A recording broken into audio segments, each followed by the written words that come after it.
죽으시고 부활하셔서 모든 주 안에 있는 자들의 부활의 산 소망이 되시며 부활의 능력이 되시는 우리 구주 예수 그리스도의 크신 은혜와 복이 주의 날에 하나님을 예배하며 나아가는 모든 성도들 가운데 함께 하시기를 주님의 이름으로 축원합니다. 아멘.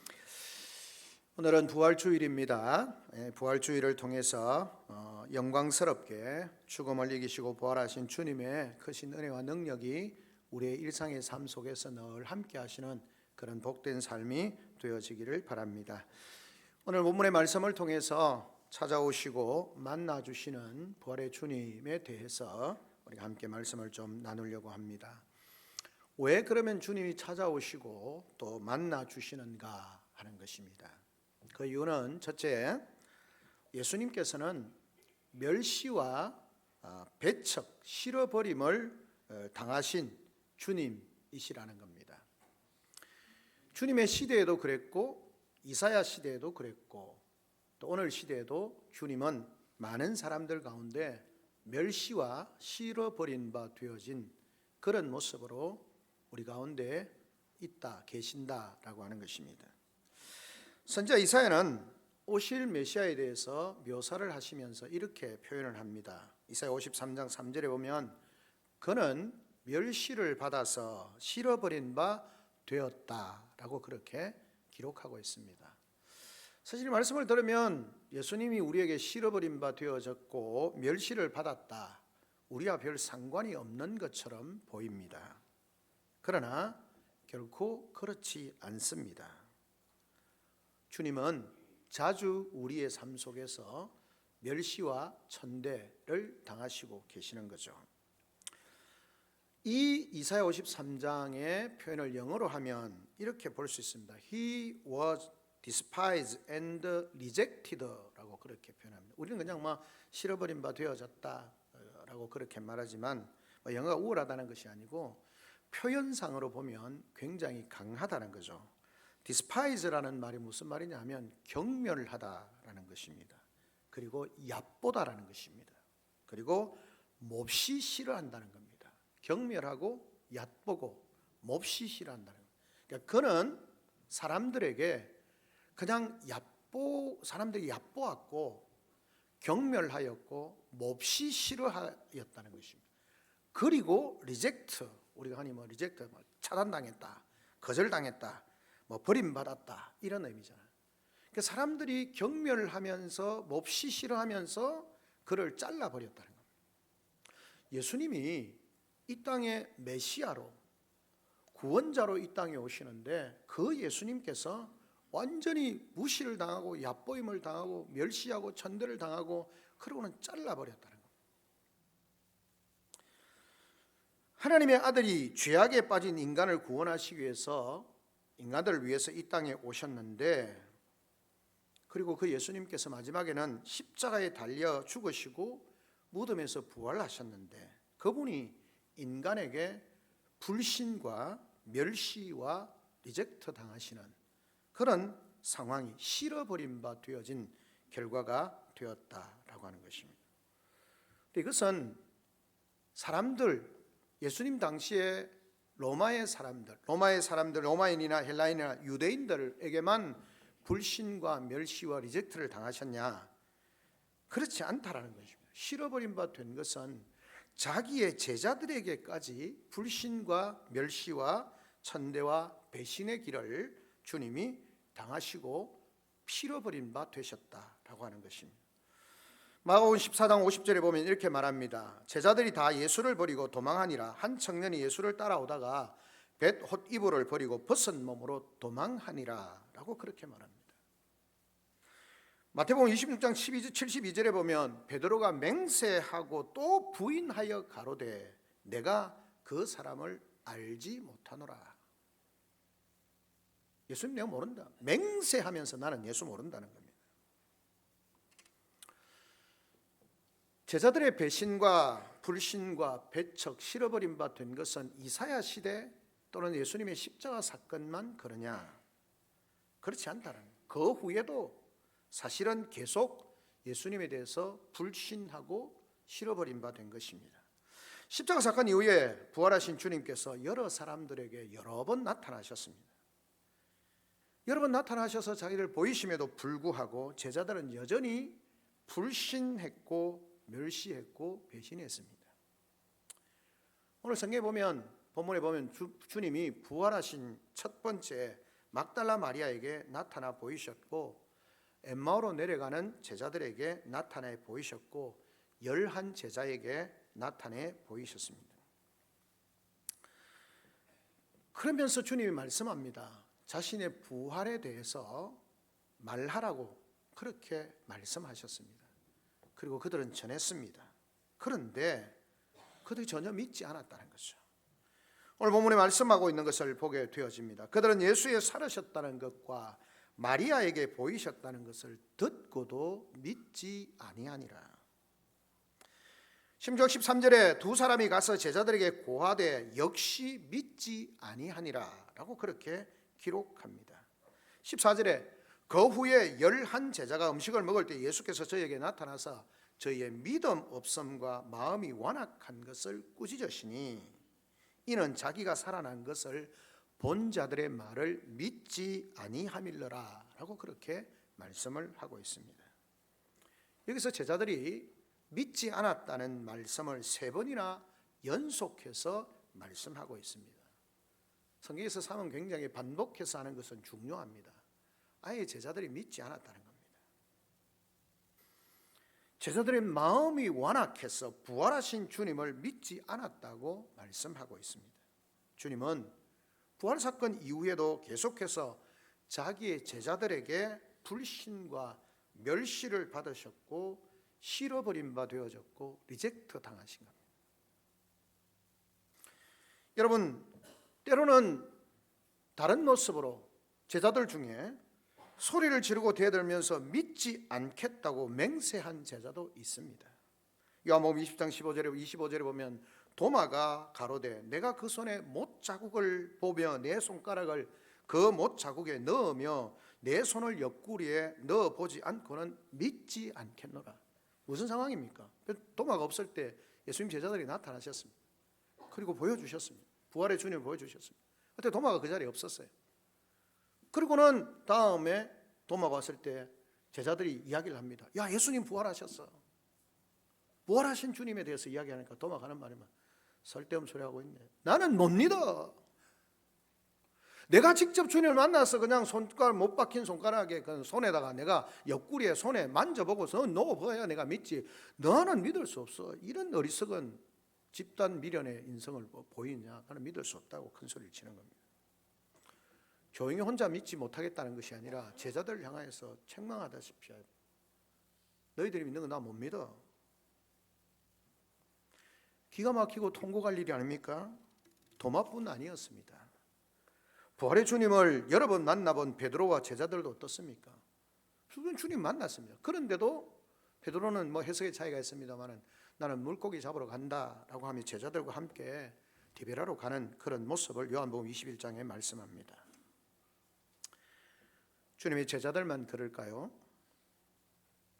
주님은 지금도 상당수 많은 한국 교회의 신자들과 많은 세상 사람들 가운데 세상 사람들은 당연히 불신하겠죠.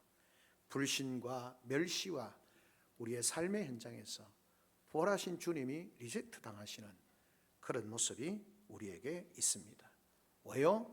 우리의 마음이 완악하고 교만하기 때문이다 라고 말씀합니다.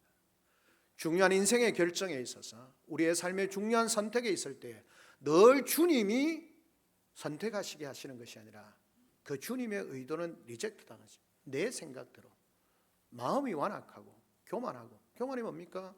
하나님보다 내가 더 올바르게 판단한다. 공식적으로 공개적으로 말하지는 않지만 중요한 순간에 결정을 할 때마다 주님의 뜻 무시하고 내 생각대로 하는 그 교만인 거예요.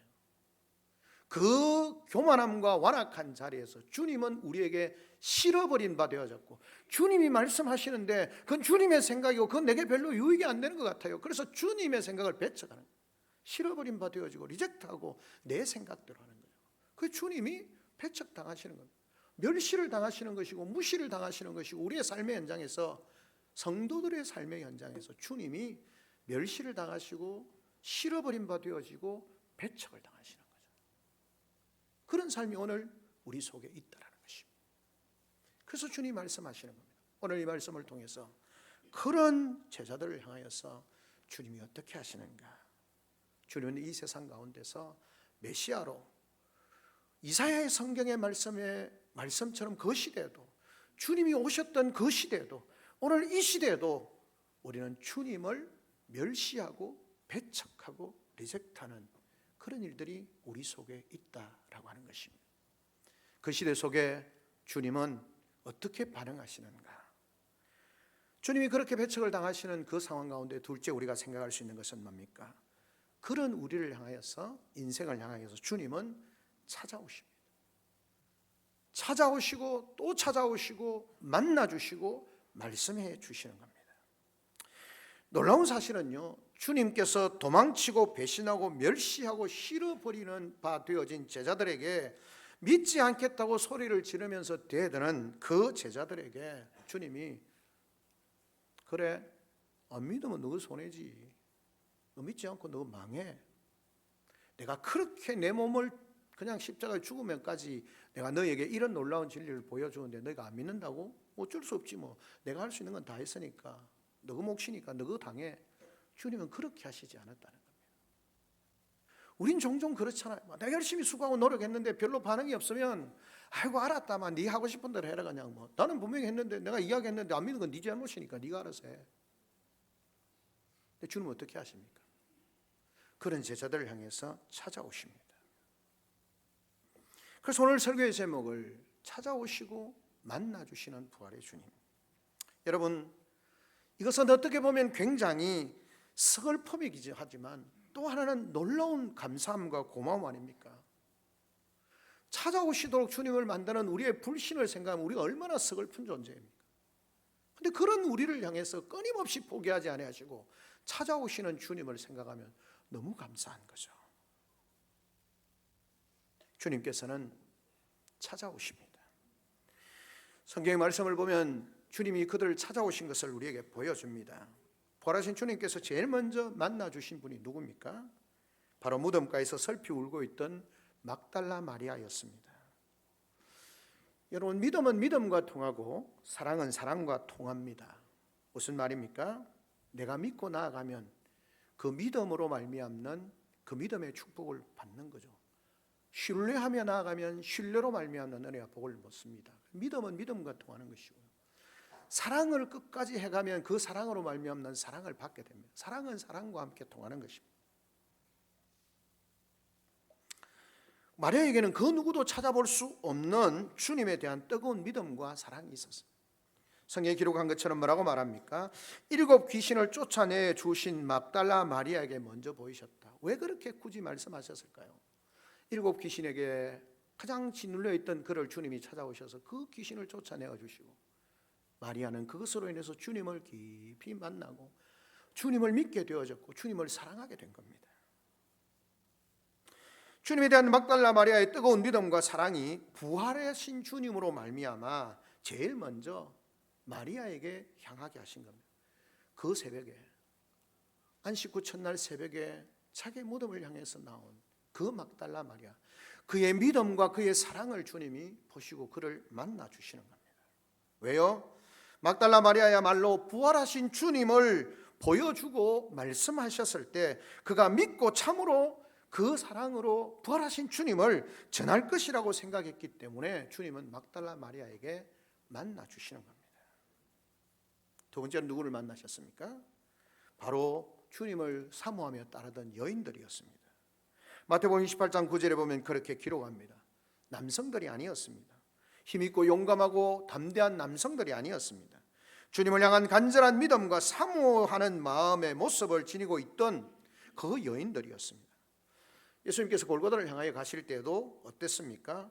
남자 제자들은 요한을 제외하고는 다 도망갔습니다. 요한도 그냥 호디을 놓고 돌아가다가 다 도망가지 않습니까? 여자들은 어떻게 했습니까? 예수님을 따르면서 울며 가슴을 치며 통곡합니다. 그래서 예수님께서 여자들이 나를 위해서 울지 말고 예루살렘과 너희 자녀들을 위해서 울라라고 말씀. 여자들이 따라갑니다. 믿음의 사람들이 따라가는 겁니다. 그래서 성경 마가복음 15장 40절에 멀리서 바라보는 여자들도 있었다라고 그렇게 기록을 합니다. 골고다에서 십자가에 못 박히신 주님을 멀리서 애통하면서 바라보는 거죠. 뿐만 아니었으면 무덤을 찾아간 사람들도 여인들이었습니다.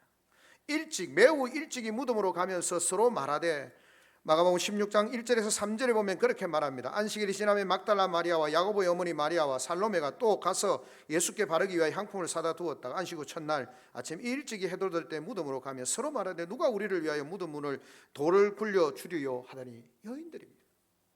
여인들, 주님을 그냥 여인이 아니라 주님을 간절히 사모하는, 주님을 사랑하는 여인들이었습니다. 여기서 믿음은 믿음과 통하고 사랑은 사랑과 통하는 거죠. 마태복음 28장에 보면 예수님이 그들을 만나 주셨습니다. 예수께서 가라사 저희를 만나 가라사대 때 평안하뇨 하거늘 이 여자들이 나아가 그 발을 붙잡고 경배하였다 그렇게 말씀합니다. 두 번째, 주님을 사모하는 여인들을 만나 주셨습니다. 세 번째로 누구를 만나 주셨습니까? 베드로였습니다. 여러분, 베드로, 주님의 죽으심과 베드로를 연관하면 어떻습니까? 진짜 강대상에서 할 말은 하지만 배신의 아이콘이죠. 사가지 없는, 주님이 자기를 위해서 어떻게 해주셨는데 주님을 모른다고 3번이나 부인하는, 맹세하면서 부인했던 그 베드로 아닙니까? 수제자는커녕 제자의 자격도 없을 것 같은 베드로입니다. 그런데 그에게 한 가지 귀한 점이 있다면 가슴을 치면서 뉘우치는 회개였습니다. 3번을 부인했지만 주님의 눈을 마주치고 닭이 우는 것을 듣는 순간 그런 가슴을 치면서 회개하는 것입니다. 그 회개하는 베드로에게 주님은 나타나셔서 그를 만나 주셨습니다. 그래서 고린도전서 15장 5절에 보면 성경대로 사흘 만에 다시 살아나사 게바에게 보이셨고 라고 그렇게 기록을 하고 있습니다. 이 배반의 아이콘인 이 베드로에게 부활하신 주님이 그를 만나 주신 겁니다. 네 번째는 누구입니까? 우리가 오늘 것처럼 누가복음 24장 15절에 보면 그 의심과 슬픔에 사여 고향으로 돌아가던 이름 없는 두 사람이었습니다. 그냥 평신도였다고 할 수 있겠죠. 주님을 따르던 두 사람은 언제부턴가 주님을 따르다가 십자가라는 엄청난 사건 이후에 슬픔과 절망에 쌓였습니다. 그리고는 고향인 엠마오로 내려가던 중이었습니다. 주님은 그들을 찾아오셨습니다. 유리방황하는, 절망하고 낙담하는 어린 양을 찾아오는 것처럼 그들에게 찾아오셔서 그들을 만나 주셨고 말씀으로 풀어주셨고 그들의 눈을 열어주셨습니다. 그리고 부활하신 주님을 깨닫게 되는 것입니다. 다섯 번째는 누구를 만나 주셨습니까? 부활하신 주님은 그날 저녁 두려움에 사여 문을 닫 갈아듣고 함께 모여있던 10제자에게 만나 주셨습니다. 그들은 십자가를 던지고 도망친 사람들이었고 두려움에 사여 문을 잠그고 방구석에 숨어있던 존재들이었습니다. 괘씸한 사람들이었습니다. 성경은 이렇게 말합니다. 요한복음 20장 19절에 유대인을 두려워하여 모인 곳에 문을 닫았더니, 어쩌면 당연한 행동일지 모릅니다. 자기들의 스승이었던 지도자였던 예수님을 십자가에 못 박아 죽였는데 그것 따르는 무리들이야 어떻게 하겠습니까? 당연히 두려울 수 있겠죠. 근데 그들은 그 두려움의 공포에 사여서 문을 꼭꼭 잠그고 밖으로 나갈 생각도 하지 않았습니다. 근데 그들에게 막달라 마리아가 찾아와서 주님이 부활하셨다고 말씀하셨습니다. 전했습니다. 그런데 믿지 못했습니다. 믿음도 없고 의리도 없고 찌질한 공포에 사 있는 제자들이었습니다. 그런데 주님께서는 그들을 찾아오셨습니다. 그리고 말씀하셨습니다. 예수께서 오사 가운데 서서 가라사대 너희에게 평강이 있을지어다. 너무나 놀라운 말씀입니다. 그렇게 주님은 두려움에 떨고 있는 제자들을 찾아오셨습니다. 주님은 또 언제 찾아오셨습니까? 여섯 번째는 도마를 찾아오셨습니다. 의심과 불신의 아이콘인 도마에게 찾아오셨습니다. 도마는 열제자들의 말을 듣고도 큰 소리 치면서 대듭니다. 우리가 보통 10명이 이야기하면 한 명은 그냥 찌그러졌는데 도마는 자부심이 강해요. 너가 10명 아무리 소리쳐봐라 내가 보기 전에는 절대 안 믿는다. 그렇게 큰 소리 쳤던 도마였습니다. 불신의 아이콘이죠. 그런데 그런 도마를 주님이 찾아오셨습니다. 부활하신 주님은 못 박히신 손과 창에 찔린 옆구리를 도마에게 보여주시고 만지게 해주심으로 도마의 불신앙을 깨뜨리시고 주님 앞에 무릎을 꿇게 만드셨습니다. 주님은 또 어떻게 찾아오셨습니까? 7번째는 디베라의 바닷가에 있는 베드로와 제자들에게 주님이 나타나셨습니다. 부활하신 주님을 만났음에도 불구하고 여전히 확신이 거하지 못하고 이리저리 방하고 나는 디베라에 그냥 물고기 잡으러 가겠다고 했던 그 베드로와 제자들을 주님이 찾아오셨습니다. 그들을 만나주셨습니다. 성경에 이렇게 기록합니다. 요한복음 22장 1절에 보면 예수께서 디베라 바다에서 또 제자들에게 나타나셨습니다. 8번째 고린도전서 15장에 의하면 500여 형제들에게 나타났다고 말씀합니다. 특별한 사람들에게 아니라 모든 사람들에게, 당시 주님을 따르던 모든 사람들에게 나타나셨습니다. 그리고 그들 가운데 부활하신 주님이심을 보여주셨습니다. 주님은 특별한 어떤 사람이 아니라 마치 이런 양과 같은 모든 성도들에게 동일한 애정과 관심으로 그들 가운데 자기를 나타내 보이셨습니다. 번째는 누구입니까? 고린도서 15장 7절에 하면 야고보에게 나타났다고 말합니다. 주님의 형제였고 예수님에 대해서 부정했던 그 야고보에게 부활하신 주님이 나타나셨습니다. 야고보는 유대 전통에 서 있는 사람이었습니다. 그는 후에 예루살렘 교회의 대표적인 지도자가 되었던 사람입니다. 그리고 교회 첫 번째 공의의 의장이 된 사람입니다. 그에게 주님이 나타나셨습니다. 부활하신 주님께서 야고보에게 나타나 보이심으로 앞으로 모든 교회의 어머니 교회가 될 예루살렘 교회와 야고보의 권위를 세워주신 것이라고 말할 수 있습니다. 그렇게 야고보에게 나타나셨습니다. 10번째는 언제입니까? 11 제자에게 갈릴리의 한 곳에서 나타나셔서 부활하신 주님이 그들을 만나 주셨습니다. 이렇게 주님은 배반하고 대적하고 불신하고 불순종하고 그런 제자들을 주님이 끊임없이 찾아오십니다. 그리고 만나주십니다. 만나주시고 불신하는 그에게 또다시 만나주시고 또다시 만나주시고 또다시 찾아오시고 끊임없이 부활하신 주님은 찾아오십니다. 뭐가 답답해서 주님이 찾아오십니까? 그런데 주님은 찾아오십니다. 왜 주님이 제자들을 찾아오셨을까요? 부활하시고 40일 동안 이 땅에 계시는 동안 끊임없이 사람들을 찾아오시고 만나주시고 또 만나주시는 이유와 목적이 무엇인가 하는 것입니다. 첫째는 믿음을 주시기 위해서였습니다. 부활 사건을 믿게 해주시기 위해서, 십자가의 죽으심과 부활 사건을 통해서 그 사건을 믿게 하기 위해서, 십자가 부활의 주님을 믿지 않으면 구원도 없고 천국도 없고 영생도 없기 때문에 예수님께서는 제자들을 믿음의 자리에 이르고 영생을 얻고 생명을 얻고 축복의 삶을 살게 하기 위해서 주님은 찾아오시는 겁니다. 부활하신 주님이 왜 우리를 찾아오십니까? 불신하고 믿지 않고 순종하지 아니하고 주님을 우리의 삶 속에서 리젝트시키는 그 엄청난 죄인인 나를 왜 찾아오십니까? 다름이 아니라 나에게 믿음을 주시기 위해서, 믿게 하기 위해서. 오늘 성경 누가복음 24장 25절에 미련하고 선지자들의 말한 모든 것을 마음에 더디 믿는 자들이여 라고 그렇게 말씀합니다.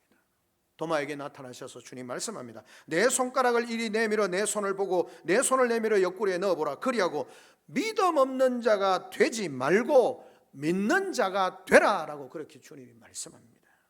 깨어졌던 믿음 다시 사매어 주시고 깨어졌던 사랑을 다시 사매어 주시기 위해서 주님은 찾아오시는 거예요. 주님의 유익을 위해서 찾아오시는 것이 아니라 주님은 우리를 위해서, 우리를 살리시기 위해서 당신의 십자가의 죽으심과 부활하심이 헛되지 않고 그 모든 사실을 믿고 깨달아 모든 인생들이 예수 그리스도 안에서 생명을 얻게 하기 위해서 주님은 찾아오시는 겁니다. 그 주님은 오늘도 말씀을 통해서 기도 가운데 찬송 가운데 우리를 찾아오시는 겁니다. 제발 좀 믿으라는 겁니다. 믿음 안에 있는 성도들임에도 불구하고, 믿음의 가정에 언약의 자손으로 태어난 자녀들임에도 불구하고 믿음 없는 삶을 살고 있는 그들을 주님은 찾아오십니다. 그리고 만나주십니다. 말씀하십니다. 제발 믿어라.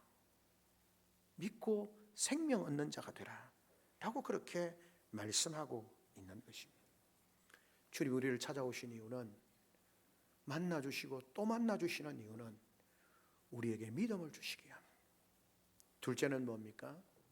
정인의 사명, 정인의 사명을 깨닫게 하기 위해서 오셨습니다. 왜냐하면 우리가 그 주님에 대해서 십자가의 죽으심과 부활의 영광스러움에 대해서 영생에 대해서 알아야만이 참된 복음, 이 십자가의 복음, 생명의 복음은 하나님께서 이 땅을 향하여 계획하시는 모든 선한 일을 감당할 수 있기 때문에 우리를 찾아오셔서 믿게 하시는 겁니다. 주님이 세상에 와서 하시는 일을 저들에게 맡기시기 위함입니다. 마가복음 11장 38절에 우리가 다른 마을로 가자 거기서도 전도하리니 내가 이를 위하여 왔노라. 생명 구하는 일, 전도와 선교의 사역을 위해서 저들에게 이 세상으로 보내시기 위해서 이 세상에서 가장 고귀한 사명, 십자가의 죽으심과 부활의 주님을 세상에 전거하는 일, 그 귀한 사명을 맡기시기 위해서 주님은 우리를 찾아오시고 만나주시고 우리에게 깨닫게 해주시는 겁니다. 그래서 막달라 마리아는 첫 정인이 되었고 주님의 부활하심에 대해서 제자들에게 전거했습니다. 엠마오 두 사람도 정인이 되었습니다. 베드로와 11 사도들도 모두 나중에 십자가 부활의 정인이 되었습니다. 죽음으로 부활의 정인의 사명을 감당했습니다. 세 번째는 무엇입니까? 양을 먹이는 일을 위하여서, 목양의 사역을 위해서 주님이 찾아오시고 만나주십니다. 이것도 주님께서 이 세상에 오셔서 하시던 일이 있습니다. 주님 요한복음 10장 11절에 말합니다. 나는 양들을 위하여 목숨을 버리노라. 내 어린 양을 먹이라. 내 양을 치라. 내 양을 먹이라. 요한복음 21장 15절에 예수님께서 베드로를 회복시키면서 하신 말씀입니다. 그리고 유언처럼 선포하셨습니다. 모든 족속으로 제자를 삼아 아버지와 아들과 성령의 이름으로 세례를 주고 내가 너에게 분부한 모든 것을 가르쳐 지키게 하라. 이 세상에는 길 잃은 양들이 세계 곳곳에 너무 많이 흩어져 있는데 길 잃은 어린 양을 찾아 저들을 먹이시고 그들에게 생명을 주시고 그들을 살리시기 위해서 주님께서는 제자들을 찾아오시고 말씀하는 겁니다. 마지막 한 가지 우리가 생각해 보는 것은 불편할 수 있지만 주님은 앞으로 닥칠 그 고난에 대응하고 그 고난을 극복할 수 있도록 죽음을 통해서라도 그 죽음마저도 그 사명과 그 상황을 이기게 할 수 있도록 선교의 사명을 깨닫게 하기 위해서 주님이 제자들을 만나 주신 겁니다. 이 말씀은 수제자인 베드로에게만 하신 말씀이 아닙니다. 베드로가 어떠한 죽음으로 하나님께 영광을 돌릴 것을 가르치심이라고 요한복음 21장 19절에 말씀하고 있습니다. 정인, 말투스라는 말은 순교라는 말을 포함하고 있습니다. 베드로는 순교함으로 로마의 교회를 세우는 씨앗이 되었고 도마는 순교함으로 인도의 교회를 세우는 씨앗이 되었고 다른 제자들도 자기들의 뿌린 순교의 피로 곳곳에 그리스도의 교회를 세웠습니다. 주님께서 찾아오시는 이유, 누구에게 어떻게 찾아오셨는가, 왜 찾아오셨는가, 말씀드린 것처럼 다 실어버린 바 되어졌고 무시하고 멸시하고 거부하는 그들의 삶이 결과가 너무 비참할 것을 아셨기 때문에 주님은 찾아오셔서 다시 말씀하시고 끊임없이 거부하고 대하는 그들을 향하여서 주님은 사랑하시기 때문에 찾아오시는 겁니다. 오늘 이 말씀에 비추어 우리는 자신을 돌아보아야 됩니다. 우리 모두도 주님을 멸시하고 실어버린 바 되어지는 배신자들과 같은 삶을 살고 있지 않습니까? 주님을 믿기 전에는 말할 것도 없고 주님을 믿은 이후에도 주님을 무시하고 멸시하는 실어버린 바 되어진 그런 삶을 살지 않습니까? 말씀드린 것처럼 내가 예수를 믿는다고 말하지만 내 삶의 현장에서 그 부활의 주님이 철저히 무시되지 않습니까? 생명의 주인이시고 구주라고 말씀하시면서 우리의 삶 속에서 전혀 주님이 되지 못하게 하시고 주님이 우리의 삶에 주권을 행사하지 못하게 하는 것은 주님을 싫어하는 것이고 멸시하는 것이고 주님을 싫어버리고 리젝트하는 그런 삶임을 부인할 수가 없는 것입니다. 부활의 주님은 지금을 우리에게 찾아오셨습니다. 교회 역사 속에서 끊임없이 주님을 찾아오셨습니다. 그리고 우리를 만나 주셨습니다. 마음이 열리고 가슴이 열리고 영혼이 열리면 주님을 만나게 되어집니다. 교회 역사에 보면 아주 중요한 그런 사건이 있습니다.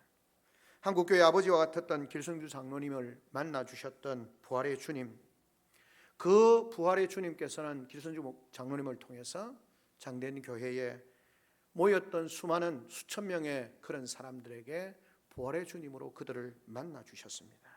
어떤 사람들은 예수를 믿었고 대부분 어떤 사람들은 믿지 않는 결과가 있었습니다. 그에 보면 어느 날 길선주 장로님이 설교를 중에 그렇게 말씀하셨다. 제목이 이상한 귀빈과 괴이한 주인이라고 하는 제목을 가지고 설교를 하셨다는 겁니다. 설교의 내용은 이렇습니다. 우리를 찾아오신 주님은 존귀하신 분인데도 누추한 땅에 오셨으니 기이한 분이시다. 이상한 귀빈이다. 아니, 영광스러운 그 하늘의 모든 천지 만물을 지으신 그 하나님이신 그분이 인간의 몸을 입고 이 땅에 찾아오셨다. 정말 이상한 귀빈이다.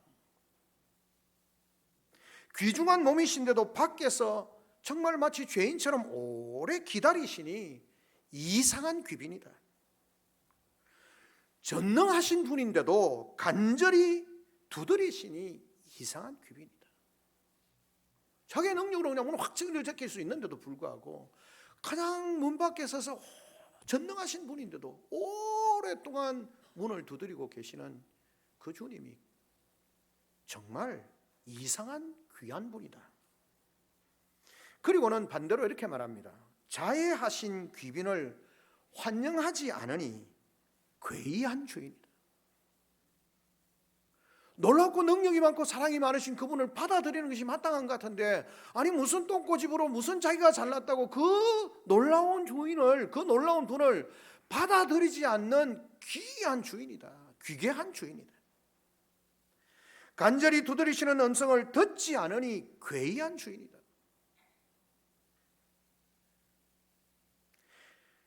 굳게 닫은 방문을 열지 않으니 괴이한 주인이다.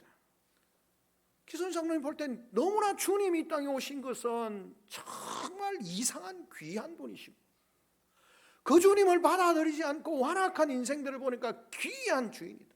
귀괴한 주인이다. 그리고 말씀합니다. 문을 열라, 문을 열라, 문을 열라. 마음의 문을 열고 존귀한 주님을 영접하라. 마음 문을 열고 성령님을 영접하라. 그렇게 강력하게 설교를 하셨다는 겁니다. 설교를 마치고 함께 기도하기 시작할 때 온 회중이 통곡을 하면서 자복하는 것입니다.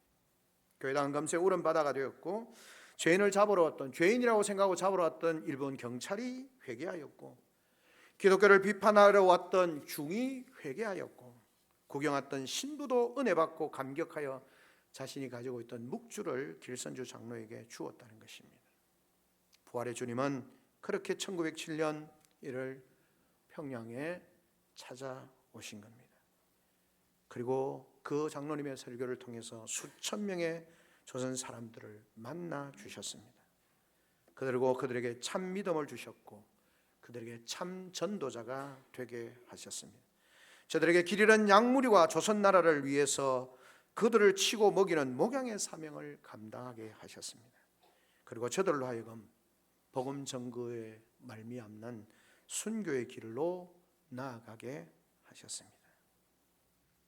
말씀 맺습니다. 부활의 주님은 지금도 우리에게 찾아오시고 우리를 만나 주십니다. 부활의 주님을 만나 배우는 것은 너무나 중요합니다. 그래서 믿음을 분명히 가져야 하고 확실한 정인이 되어야 합니다.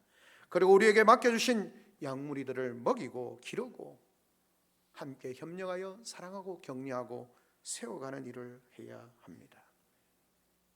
설교하면서 준비 전에 예배한 중에 앉아서 잠시 제가 함께 지어져 가는 교회, 갑자기 그 부분에서 너무나 귀하고 아름다운 것인데 우리는 잊어버리고 있다. 서로를 돌아보아 격려하고 사랑하고 세워가야 하는 것이 부활하신 주님을 만난 성도의 모습인데, 나는 그런가, 우리는 그런가, 순간적으로 마음에 이런저런 생각이 드는 것입니다.